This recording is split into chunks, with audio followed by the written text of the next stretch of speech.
Commander Vector stood on the bridge of his scout ship as it moved through empty space. His four eyes scanned the control panels while his crew worked quietly around him. The Kalari Dominion had sent him to explore this sector of the galaxy, looking for new planets and civilizations that might be useful to the Galactic Council. For thousands of years, the Council had ruled this part of space with absolute authority. 47 different alien species followed their laws and paid tribute to their power. Vector had done this job many times before, and he expected this mission to be just as routine as all the others. His sensor officer called out from her station. Her name was Sevelin, and she was young but very skilled at her job.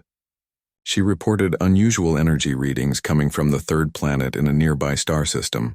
The readings suggested the inhabitants had discovered nuclear fusion and were experimenting with faster-than-light travel. Vector felt a small spark of interest. Most primitive species were still learning how to leave their home planets when the Council found them. This species seemed to be moving a bit faster than usual. Vector ordered his crew to maintain distance and continue scanning. He wanted to know everything about these creatures before making contact. Over the next several hours, the Kalari crew learned quite a bit about the new species. They called themselves humans, and they came from a blue and green planet called Earth. The humans had recently figured out how to travel faster than light, though their technology was crude and inefficient. Their ships were small, barely 400 meters long at most. They had no energy shields protecting their vessels. Their weapons fired metal projectiles instead of plasma or laser beams. By Council standards, they were hopelessly backward. Vector allowed himself a small laugh. These humans were warriors. That much was clear from scanning their history. They had fought countless wars among themselves, sometimes destroying entire cities with their primitive nuclear weapons. But now they were taking their first uncertain steps into the larger galaxy, completely unaware that this galaxy already had rulers. They would make good workers once the Council brought them under control. Perhaps they could mine asteroids or maintain space stations for more advanced species. The commander began preparing his report for the Council High Assembly. He classified the humans as a Class 3 emerging civilization. This meant they posed no military threat and could be easily integrated into Council society. Their population numbered around 10 billion across several planets and moons in their system. They had basic industrial capacity and seemed capable of following orders. Everything was routine and predictable. What Commander Vector did not know was that his scanning had not gone unnoticed. Deep in the human solar system, hidden in the shadow of a moon called Ganymede, alarms began ringing inside a massive space station. The station was called Orbital Defense Station Zeta, and it was one of humanity's most classified military installations. Captain Daniel Hayes was the commanding officer of the station. He was a tall man with gray hair and blue eyes that had seen many battles during humanity's expansion into space. When the alert started flashing on his screens, he immediately knew something important was happening. He called over his sensor officer, a young woman named Sophie Blake who had excellent instincts for her job. Sophie confirmed the readings. An unknown vessel was conducting detailed scans of Earth and the inner colonies. The scan patterns were sophisticated, far more advanced than anything humans had ever created. The ship was definitely not from any human faction or government. This was it. This was the moment humanity had been theorizing about for over a century. They were not alone in the universe, and whoever was out there was studying them. Daniel felt his heart start beating faster. He immediately ordered a communications lockdown on the station. Nobody could talk about this discovery until they understood what they were dealing with. He opened a priority channel to Fleet Command on Earth, using the highest level of encryption available. Admiral John Carter appeared on his screen within seconds. Carter was an older man in his 60s with a stern face that rarely showed emotion. The Admiral confirmed he had already seen the sensor data. He told Daniel that everything was about to change. For 30 years, humanity had been preparing for exactly this scenario. They had spent enormous amounts of money and resources on secret military projects. They had built weapons and ships that the public knew nothing about. They had prepared for the day when aliens would find Earth. Now that day had arrived, and it was time to see if all that preparation had been worth it. Daniel asked if they should activate Protocol Midnight. This was the emergency plan for revealing humanity's hidden military assets. Carter said no, not yet. First they needed to watch and learn. If these aliens were just scouts gathering information, humanity would study their technology and tactics. If the aliens came back with hostile intentions, then humanity would reveal what they had been building in the darkness of space. Encrypted messages began flowing through secure channels all across human space. Military commanders opened sealed orders that had been prepared years ago. Shipyards hidden inside asteroids went to full alert status. Deep space installations that officially did not exist began powering up their weapons systems. And far beyond Pluto's orbit, in a construction dock so secret that only a few hundred people knew it existed, something enormous began coming to life. The ship was called the UHMS Titan, and it was humanity's most closely guarded secret. For 3 decades, the best engineers and scientists had worked on this project. They had poured their knowledge and creativity into building something that could stand against any threat from the stars. The ship had been designed with one purpose: to prove that humanity would never surrender its freedom, no matter who came calling. Back on his scout ship, Commander Vector completed his report and prepared to leave the system. He had gathered all the information the Council needed. Soon, the High Assembly would send a diplomatic fleet to inform these humans of their new place in galactic society. The humans would be given a choice that was not really a choice at all. They could join the Council as junior members with limited rights, or they could face isolation and military containment. Every species chose submission in the end. These humans would be no different. Vector ordered his crew to jump to hyperspace. The ship's engines hummed with power, and in a flash of distorted light, the Kalari vessel vanished from human space. But the damage was done. The Council now knew about humanity, and humanity knew about the Council. The collision course had been set, and nothing could stop what was coming next. 3 weeks passed after the alien scout ship left human space. During that time, every military installation in the solar system remained on high alert. Scientists studied every piece of data they had collected from the alien vessel. Engineers worked around the clock to prepare defensive systems. Politicians argued endlessly about how humanity should respond when the aliens returned. Everyone knew they would return. The only question was when and with how many ships. The answer came on a Tuesday morning. 15 alien vessels appeared at the edge of the solar system in a flash of light. The lead ship was massive, nearly 2 kilometers long, with a hull that gleamed like polished silver. 14 smaller ships surrounded it in a protective formation. Each escort vessel bristled with weapons and glowed with energy shields. The entire fleet moved with precision and confidence, like predators who had never faced serious opposition. The lead ship began broadcasting a message across all human frequencies. The voice belonged to Ambassador Trelmar of the Zeridian Collective. He spoke with a melodic tone that might have been pleasant if not for the arrogance behind every word. He welcomed humanity to the galactic community and invited Earth to send representatives to the Council homeworld. Then he made it clear that this invitation was not optional. All emerging civilizations had to accept Council oversight. It was for the safety and stability of the galaxy, he explained. To demonstrate their power, one of the escort vessels fired a single shot at a distant asteroid. The plasma bolt crossed millions of kilometers in seconds and struck the target. The asteroid, which had been over a kilometer wide, simply ceased to exist. It vaporized in an instant, leaving nothing but expanding gas. The message was clear enough: cooperate or face destruction. On Earth, the United Nations Assembly descended into chaos. World leaders shouted at each other across the chamber. Some wanted to surrender immediately. They had seen the aliens destroy that asteroid and understood that humanity had nothing that could match such power. Others refused to even consider submission. They argued that freedom was worth any price, even if that price was war against a superior enemy. President Linda Morrison stood at the podium and called for order. She was a composed woman who had led Earth through several crises during her time in office. She gestured to a holographic display that showed detailed analysis of the alien fleet. Her scientists had spent 3 weeks studying every byte of data from the scout ship's visit. They had made some interesting discoveries. The aliens were advanced, Morrison explained, but they were not invincible. Their energy shields operated on predictable frequencies. Their weapon systems required significant time to recharge between shots. Their ships, while impressive, lacked backup systems for critical functions. One good hit to the right spot could disable an entire vessel. More importantly, the aliens had made a crucial mistake. Their initial scans of the solar system had been incomplete. They had cataloged the civilian fleet and outer colonies, but they had missed the hidden military installations in the deep system. They knew nothing about humanity's weapons development programs or secret shipyards. They had no idea about Project Titan. Admiral John Carter stepped forward and proposed a strategy. Humanity would send diplomatic representatives as the aliens requested, but on human terms. The diplomats would stall for time, gather intelligence, and carefully control what information the aliens received. They would show just enough of humanity's capabilities to seem cooperative, but not enough to reveal the full truth. Meanwhile, the military would prepare for the possibility that negotiations might fail.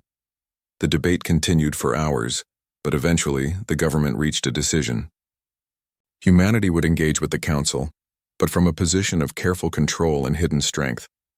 5 days later, a human ship called the UHNS Endeavour departed from Earth. It was a mid-sized cruiser that represented the public face of humanity's fleet. Ambassador Richard Cole led the diplomatic delegation.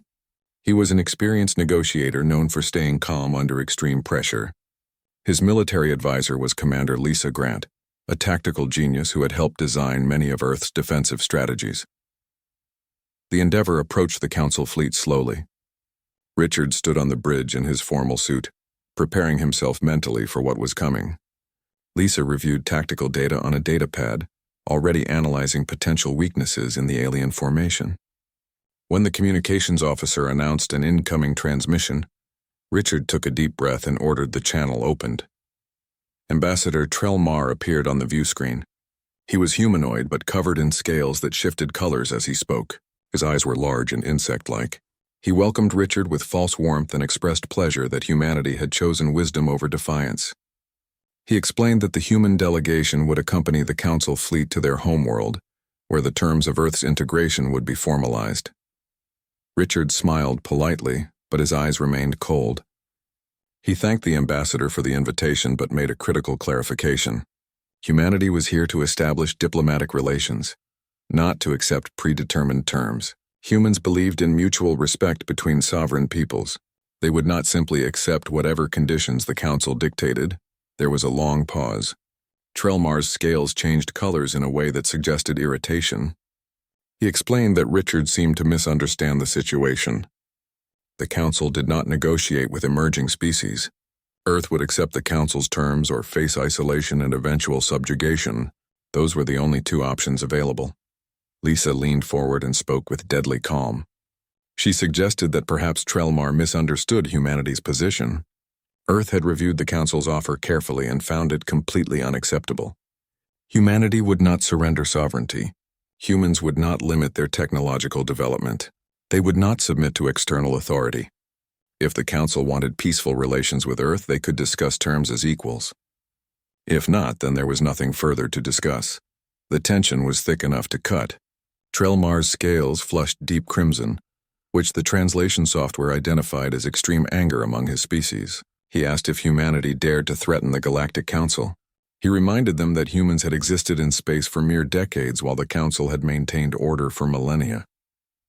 Earth had no concept of the forces they were challenging.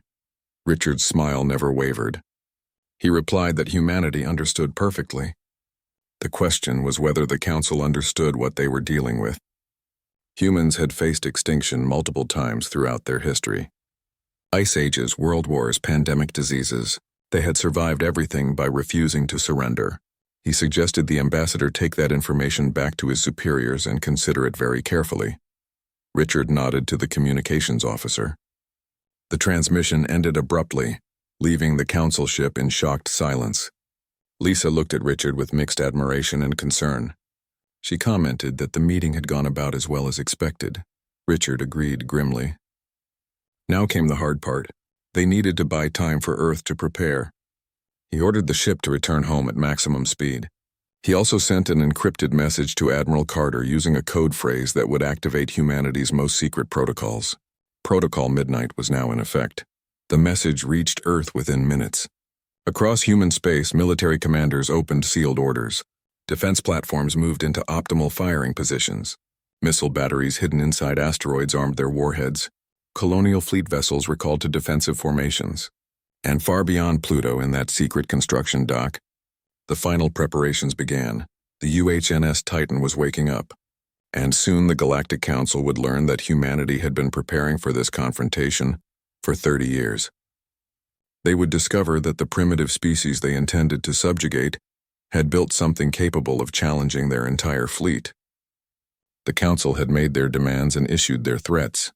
Now they were about to receive humanity's answer, delivered in a language that everyone in the galaxy would understand, the language of overwhelming force and absolute determination.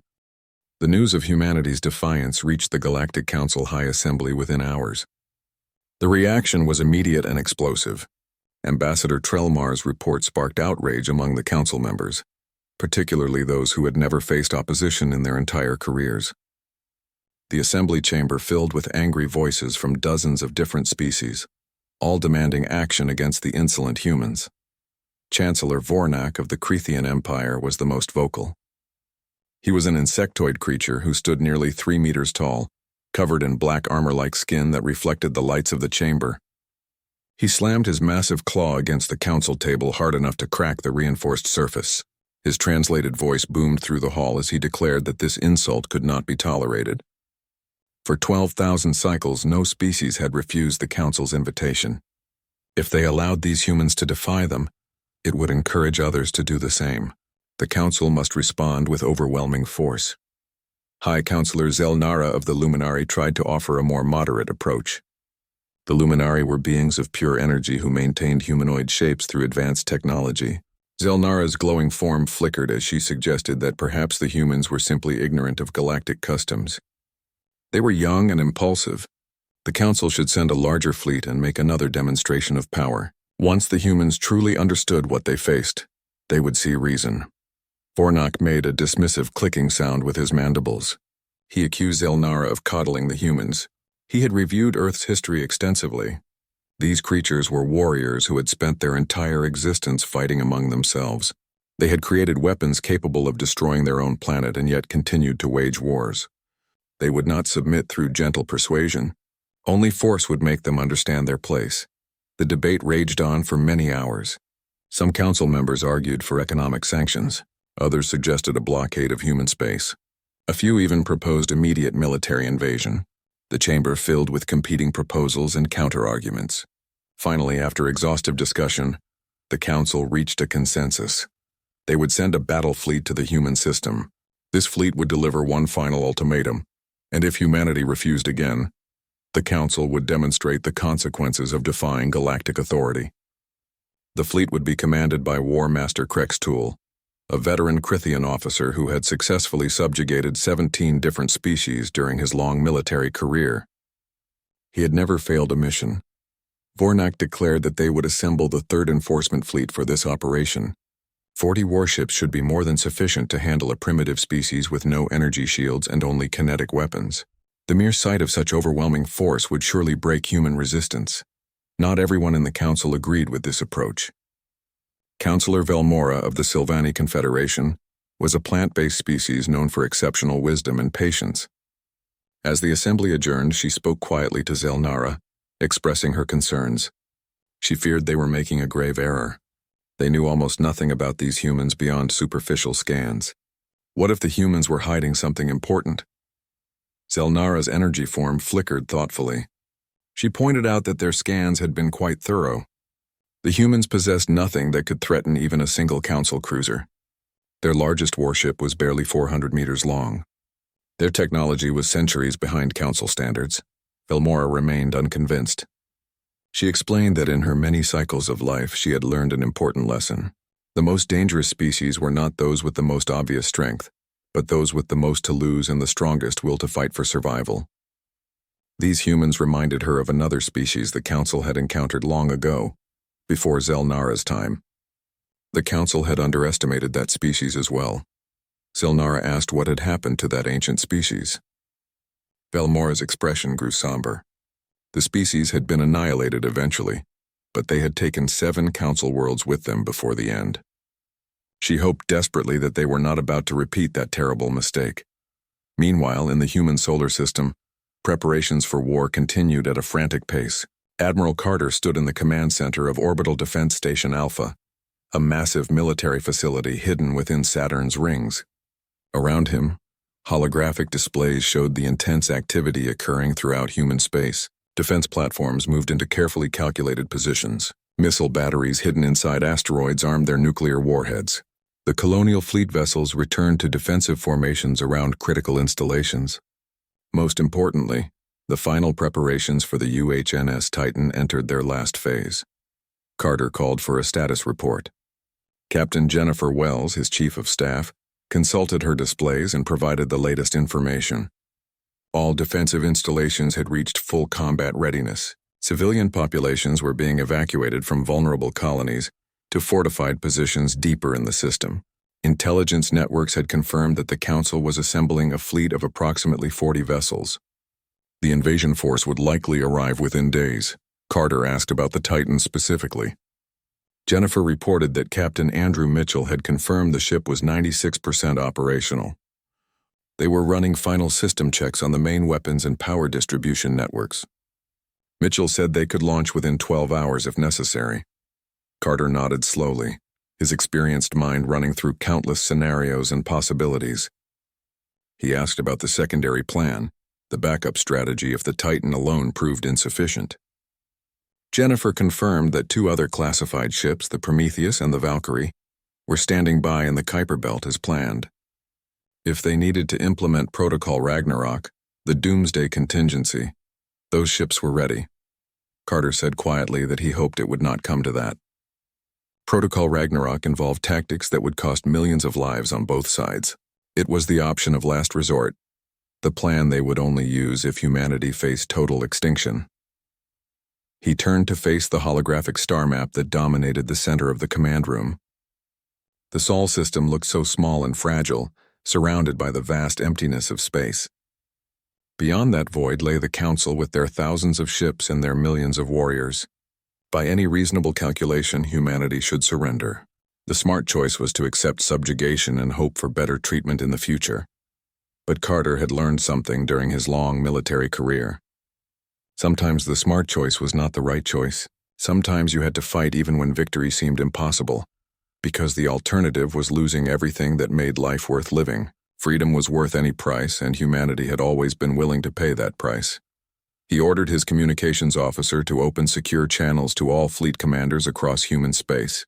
It was time those men and women understood what they were really facing, and what humanity had built to face it. When the connections were established, Carter began speaking to the people who would defend Earth's freedom. He told them about the Galactic Council and their demand for submission. He acknowledged that some might wonder if humanity could actually stand against such overwhelming power. He assured them that the answer was yes, but not in the way the Council expected. For 30 years, humanity had been preparing for this exact moment. Project Titan was not just about building a large ship. It was about changing the fundamental rules of space warfare. Carter explained that the Council relied on energy shields, plasma weapons, and numerical superiority. They had been fighting the same way for thousands of years, and their tactics had grown predictable. Humanity was about to introduce them to human innovation, to the ability to think differently and adapt to any challenge. The UHNS Titan represented everything humans had learned from their own bloody history of warfare. It was not the biggest ship ever built, but it was the most advanced weapons platform humanity had ever created. More importantly, Carter continued, the Titan was a symbol that humanity would not surrender quietly to subjugation, that they would fight for their freedom with every resource available, that they would prove once again why their species had survived every challenge throughout history, not because they were the strongest or the most advanced, but because they refused to quit. The Council was coming, Carter concluded. When they arrived, humanity would offer them one last chance for peaceful coexistence. But if the Council chose war, then humanity would show them why Earth's children had conquered their own planet through sheer determination. The transmission ended, leaving the fleet commanders inspired and ready for whatever came next. Carter allowed himself a moment of reflection. He thought about his family on Earth, about the billions of humans depending on him to make the right decisions. He sent a priority message to Captain Mitchell with simple instructions. Bring the Titan to full operational status.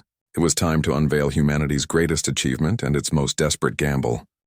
War Master Krextool stood in the command center of his flagship as the Third Enforcement Fleet emerged from hyperspace at the edge of humanity's solar system. 40 Council warships materialized in perfect formation, their hulls gleaming in the distant light of Earth's sun. It was a display of military power that had brought countless civilizations to their knees. Each ship was equipped with plasma cannons that could melt continents, energy shields that could withstand sustained nuclear bombardment, and faster-than-light drives that made interstellar travel routine. Krextul ordered his crew to begin standard intimidation protocols. He wanted the humans to see exactly what kind of force they were facing. The fleet moved deeper into the system, their advanced sensors scanning every planet, every moon, and every asteroid. What they discovered was somewhat surprising. The tactical officer reported unusual activity throughout the system. Multiple defense platforms, hidden weapons installations, and extensive military infrastructure. This was far more developed than the initial reports had suggested. The humans had been busy during the past few weeks. Krextul leaned forward to study the tactical display. He felt a small stirring of unease as the data populated his screens. The humans had built impressive fixed defenses, networks of missile platforms and kinetic cannons that covered the approaches to their inner worlds. It was more sophisticated than expected, but still nothing that could truly threaten Council ships with their energy shields and superior firepower. He muttered that these were clever primates, but cleverness would not save them.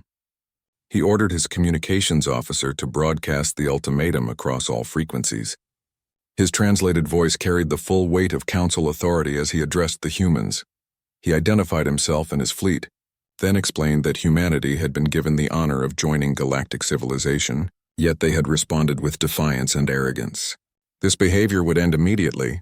The humans had 6 of their hours to send their surrender. They would accept Council oversight, dismantle their military forces, and submit to Council authority. If they refused, the Council would demonstrate the consequences of opposition.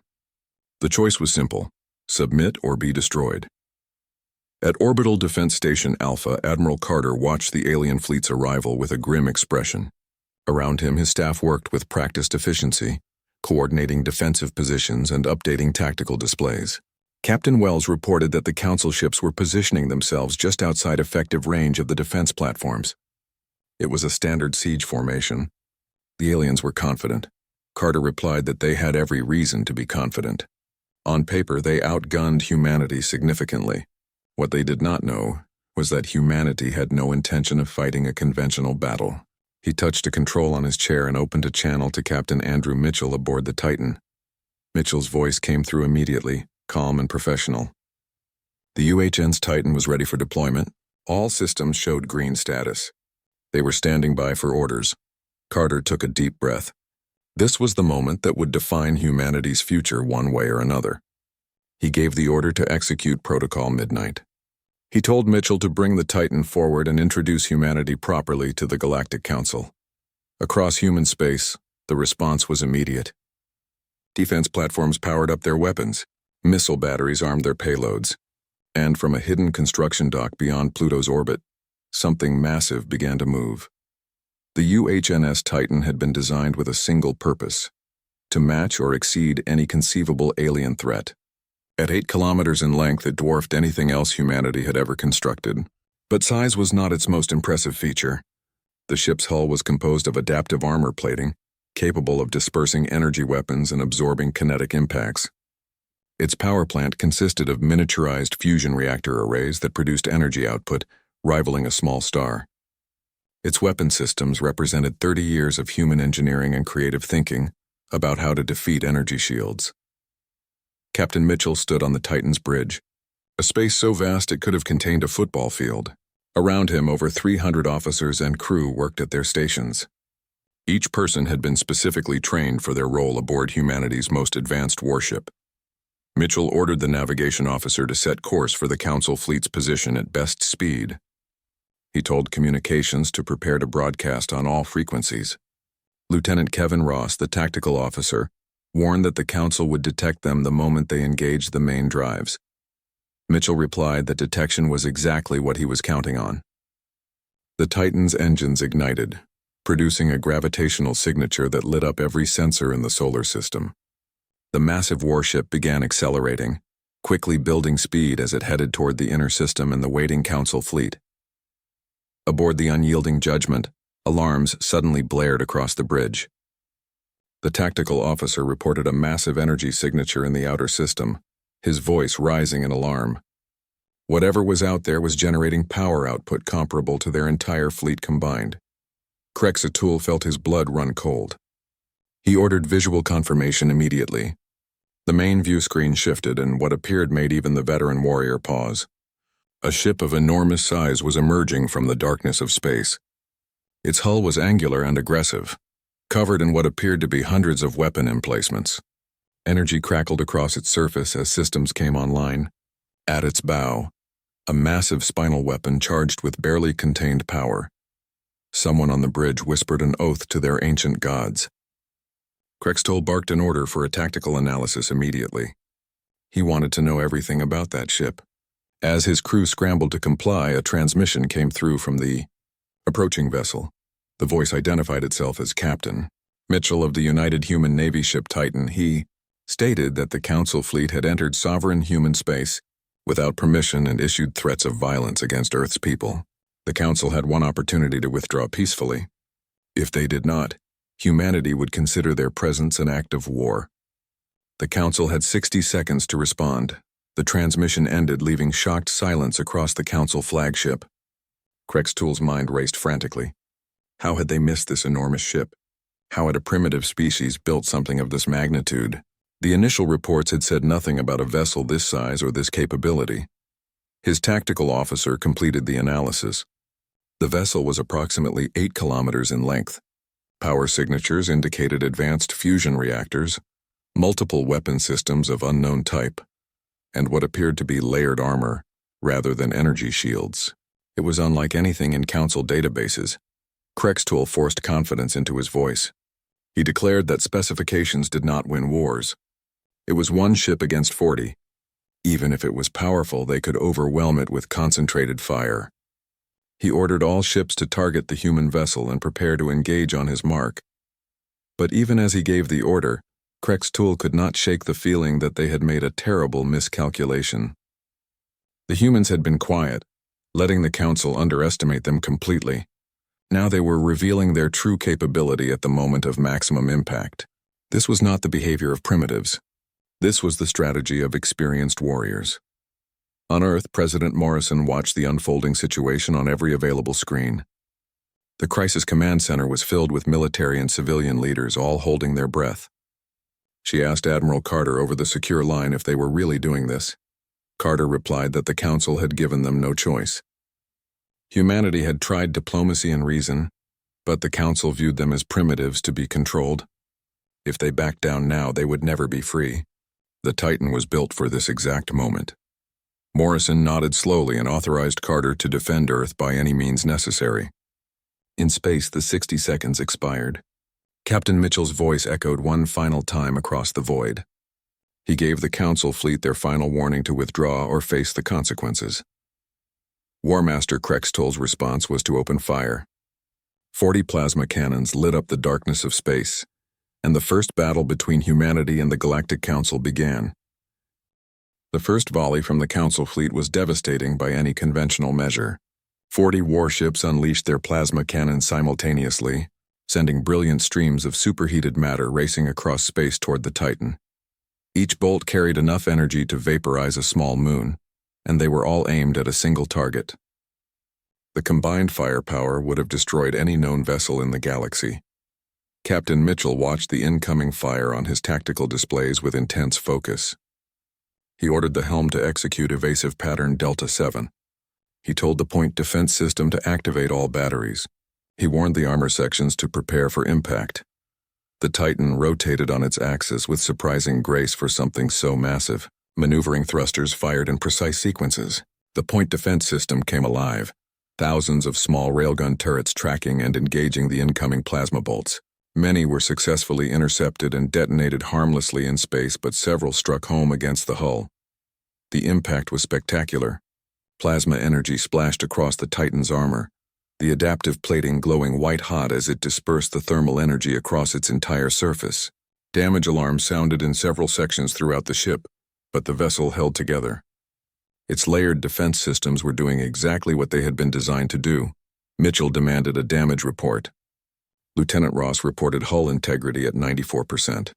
Armor sections 7 through 12 were showing thermal stress, but remained within acceptable parameters. No critical systems had been damaged. He added with obvious relief that the armor was working exactly as planned. Mitchell allowed himself a tight smile. The Council relied so heavily on energy shields that they had forgotten the value of proper armor plating. The Titan's hull was designed to absorb punishment, to take energy that would have overloaded shields and redirect it safely away from vital systems. He gave the order to return fire. All forward batteries were to target the Council command ship. He wanted to show these aliens what human engineering looked like when properly motivated. The Titan's response was immediate and overwhelming. Dozens of railgun batteries opened fire, accelerating dense metal projectiles to a significant fraction of light speed. These were not explosive warheads or energy beams. They were simple chunks of metal moving fast enough to punch through almost anything through pure kinetic force. War Master Krex Tool watched in horror as his flagship's shields flickered and failed under the barrage. The energy barriers, designed to deflect plasma and lasers, provided almost no resistance to physical projectiles moving at such extreme velocities. 3 rounds struck the unyielding Judgment's hull, tearing through the ship's armor like it was paper. His tactical officer shouted over the alarms that shields were ineffective against human weapons. The humans were using kinetic impactors. Council defensive systems were not calibrated for this type of attack. Krex Tool barked orders to recalibrate the defenses immediately. He commanded all ships to spread their formation and avoid presenting concentrated targets. But the humans were not finished demonstrating their capabilities. The Titan's main spinal weapon, a massive railgun that ran the entire length of the ship, began charging with visible energy. When it fired, the recoil was so powerful it actually slowed the enormous warship's forward momentum. The projectile was a tungsten rod weighing several tons and moving at near relativistic speeds. It crossed the distance between the fleets in seconds. When it struck a Council cruiser amidships, the result was catastrophic. The kinetic energy was so immense that it did not just penetrate the ship. It converted most of the vessel's mass into superheated plasma in an instant. The cruiser simply ceased to exist, replaced by an expanding sphere of gas and debris. The psychological impact on the Council fleet was immediate and devastating. These ships and their crews had never faced an opponent that could actually threaten them. Council military doctrine was built entirely on overwhelming technological superiority. When faced with an enemy that negated their primary defenses, they froze in confusion and fear. Ross reported that a second target had been acquired and the main gun was ready to fire again. Mitchell ordered him to hold fire. He opened a channel to the Council fleet instead. His voice was calm but carried an edge of steel. He addressed Krex Tool directly and explained that the Council had now seen what happened when they underestimated humanity. Humans did not use energy weapons because they had found a better solution. They did not use shields because they had built something tougher. The Council had assumed humans were primitive because they were young. That assumption had been their critical mistake. Mitchell paused to let his words sink in. He mentioned that Krex Tool had reportedly subjugated 17 species during his career. He offered congratulations on that achievement. Then he added that Krex Tool had just found number 18, except humanity had no interest in being conquered. This was the Council's last chance to withdraw. The next time the Titan fired, it would not be targeting a cruiser. It would be aimed at the command ship itself. Aboard the unyielding Judgment, Krex Tool faced the hardest decision of his long military career. His warrior's pride demanded he continue the fight and avenge the lost ship and crew, but his tactical mind recognized the brutal reality of the situation. The humans had built a weapons platform specifically designed to counter Council technology. Their kinetic weapons bypassed shields entirely. Their armor could withstand plasma fire that would have destroyed any other vessel. Most terrifying of all, they had only revealed one ship. Nobody knew what other surprises humanity might be hiding in the depths of their system. His communications officer reported an incoming transmission from the High Assembly. The Council leadership had been watching the engagement through their quantum communication network. They were ordering the fleet to stand down immediately.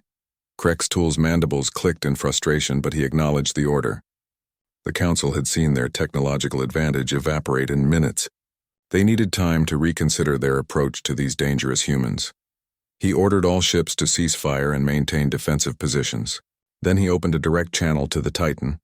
His voice was strained as he informed Mitchell that the Council fleet was withdrawing. He added that this was not over. The Council would deliberate on this situation and decide how to proceed.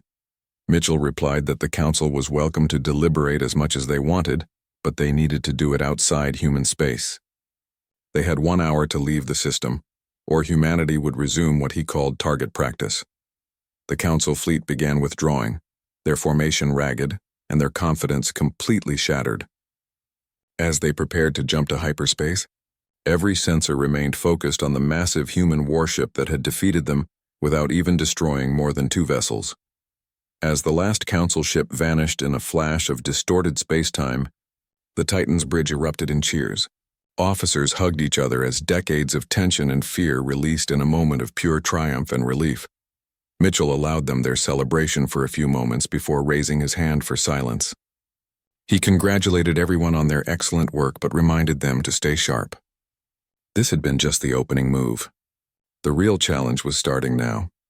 On Earth, President Morrison addressed the entire planet via emergency broadcast. She explained that humanity had faced its first test as a spacefaring species and had passed. An alien alliance called the Galactic Council had come demanding submission and threatening destruction if refused. Humanity had refused, and they had shown the Council that Earth's children bowed to no one. She cautioned that this was not a time for simple celebration. Humanity had made powerful enemies, and the road ahead would be difficult. However, they had proven something crucial. Innovation, determination, and the refusal to surrender could overcome even vast technological advantages. Morrison acknowledged that the Council would return. They might bring more ships, better strategies, and different tactics. But humanity would be ready. The Titan was not their only surprise. It was merely the first revelation of what humans could accomplish when working together toward a common goal. She addressed the Council directly through the broadcast. Humanity was willing to establish peaceful relations with alien civilizations as equals. They would trade, share knowledge, and work together on common challenges. But they would never accept subjugation. If the Council insisted on viewing humans as primitives to be controlled, they would discover that this primitive species had very sharp teeth. To her fellow humans, Morrison said that they stood at the dawn of a new age. They were no longer alone in the universe, and the galaxy was clearly not a welcoming place. But they had also proven what they already knew in their hearts. Humanity's greatest strength had never been weapons or technology. It had been the absolute refusal to give up, to surrender, or to accept defeat. In the Galactic Council chambers, an emergency session convened. The assembled species watched recordings of the engagement with shocked expressions. High Counselor Zelnara spoke first, her energy form flickering with distress. She asked how they had missed such a massive military asset. How had the humans built something so powerful without Council knowledge? Counselor Velmora responded with resignation in her voice. They had missed it because they assumed human